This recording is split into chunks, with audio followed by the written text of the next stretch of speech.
But what we don't understand as rail sector is why is there an ETS system for all the other industries, whereas we with rail, or with transport, we're not included. We are a big emitter of CO2. We should be included. So we propose to have the emission trading system for the freight transport or for the entire transport sector. And let's do that quickly. What are we waiting for?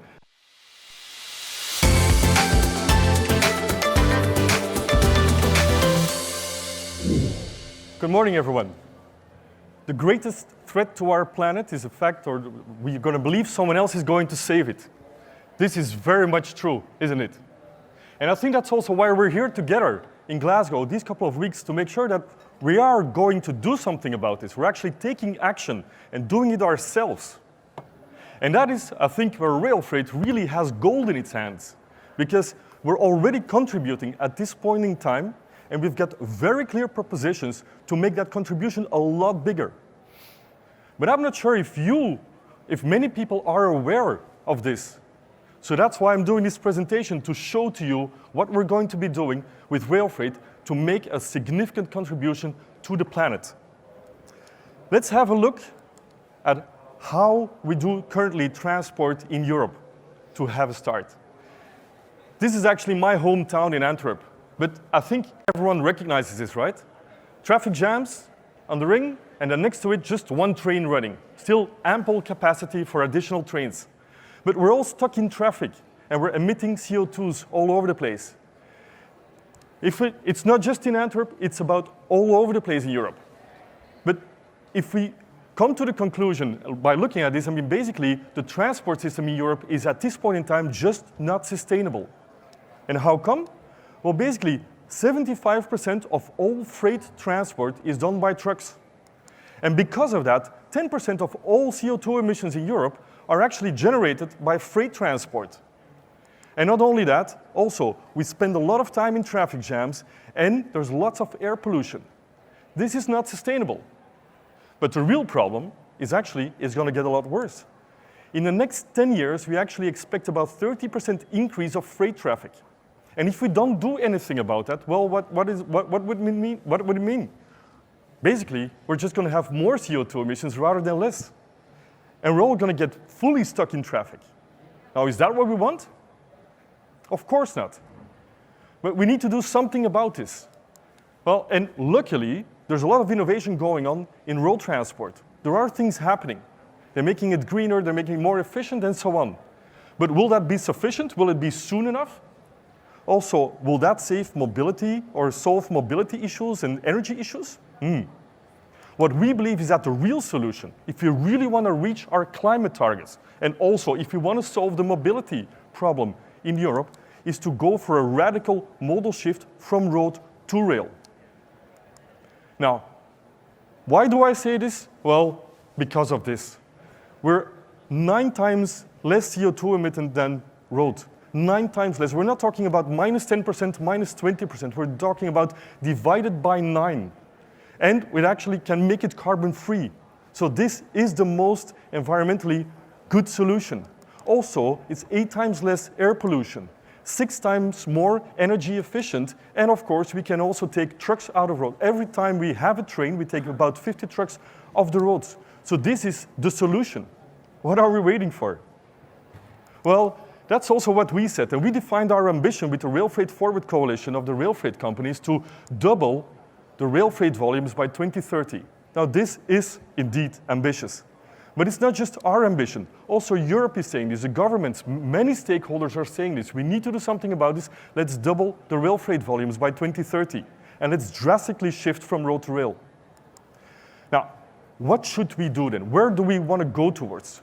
Well, our vision is to build a high-performing, multimodal transport system with rail as a backbone. That's the way it should be. For the big volumes, for the backbone, we use rail. Now, how do we get there? And that's the key point. Well, there's many people, many actors that need to contribute to that. First of all, us rail freight companies. Lineas is a rail freight company. What do we need to do? Well, we need to make sure that we put in place railway products that are so good that our customers, the big industrial companies like the Arcelors and the BASFs and so on, that they will say, why should I still transport my goods with a truck if I can also use rail? It should actually be better for their own supply chain. And by doing that, they then can contribute to climate and mobility. That's our first objective of rail freight companies. And we're working on that. We're modernizing our companies. We're making sure we're digitizing our companies. We're making sure that the products that we put into the market are really as good or better than trucks. That's what we need to do. Second, the infrastructure managers. We drive trains on the infrastructure, and that's not always so easy these days, or has never been. And so what do we want them to do?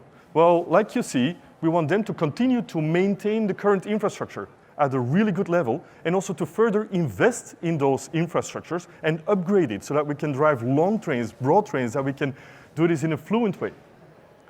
But it's not just about the infrastructure. They should also take up a role of doing flow management. Basically, what we want them to do is make sure, or their mission should be, making sure that driving a train through Europe becomes as easy as driving a truck through Europe. If they do that, well, we can then much easier do the modal shift. Now, even if rail freight companies and infrastructure managers work all together, well, we're going to get a long way, but we can't do it alone. We need also the help of the governments. And basically, we're asking for two things. The first one is this one. We want to make sure that governments put in place a level playing field in between the transport modes. Currently, there is a disadvantage for rail versus the other transport modes. We need to correct that. And we also need to take into account external cost. Now, how do we do that? Well, carbon pricing might be a system, but it's politically debatable. But I mean, we're actually open for any system. But what we don't understand as rail sector is why is there an ETS system for all the other industries, whereas we with rail, or with transport, we're not included. We are a big emitter of CO2. We should be included. So we propose to have the emission trading system for the freight transport or for the entire transport sector. And let's do that quickly. What are we waiting for? Let's put it in place and make it relevant so that we make the difference with this. The second thing that we're asking from our governments is to help us with innovation. We all know if we look at a freight train, sometimes it's a little bit embarrassing. If you look at a freight train running by, you could be looking at a freight train from 50 years ago or 100 years ago. It still looks the same, right? Well, it is also true. I mean, there's been some innovation, but we need to go way further than that. There's a lot more to do. And some companies are working on this very well, but we need to go a lot further. Also, not with individual companies only, but as a system. And we've been waiting for that too long. Well, now we've come together with the entire sector, the entire railway sector, and we have defined 5 technologies that will take rail freight into the next century. Because we actually have been the leaders of the first industrial revolution, but we also want to take our fair share of the 4th industrial revolution, and we can do that if we really work together well as a railway system. Now let me propose to you these 5 technologies. The first one I think is known by most people is we want to make rail freight borderless by introducing and correctly deploying a European rail traffic management system. Currently, there's lots of national infrastructure with each their own safety system. We want one safety system so that the train can run safely from one country to the other in the right way. We need to deploy this consequently, consistently, in a well-coordinated way and properly financed. The second technology is how do we make rail freight flexible? Well, we can introduce digital capacity management. What does it mean? Well, currently we have to ask railpads to be able to drive a train on each of the various national infrastructure managers. And it's a lengthy, manual, cumbersome process. With digital capacity management, we'd be able to get a railpad on a click. And this would be so much more flexible for us. And actually, for the infrastructure managers, it would allow them to further increase the utilization of their capacity. So it would be good for everyone. The third technology is in order to make rail freight seamless.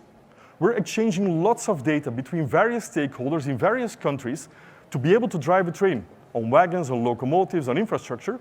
Well, we want to introduce one digital platform across Europe that we use to exchange data between all the stakeholders for driving trains in a smooth way. The fourth technology will make rail freight faster and more efficient. Currently, we're still coupling wagons in a manual way. It's pretty heavy labor. Our people are doing this, and we're proud of that. But we can do this easier and better and faster. And actually, in other continents, they do this with digital automatic coupling. This would be a game changer for Europe. And then the last technology, well, I think is also the last technology, is to go towards automatic train operations. So if we really want to see further into the future, that is where we want to end up, that trains run by themselves, or even wagons could drive by themselves across Europe, like in a warehouse from one side to the other. I mean, that is our ultimate dream, and it is not so far reached. We're actually working on all of these 5 technologies currently already. So we're doing this. We have these 5 technologies, and this will really bring rail freight into the next century and will make it much more performant than it currently is. So what are we waiting for? Well, with this, we are really building the backbone for Europe's transport. We're doing that. But now we need the funding. We need concrete decisions also by Europe. And we're telling Europe, hey, Europe, you want something green, resilient, innovative? Well, this is exactly that.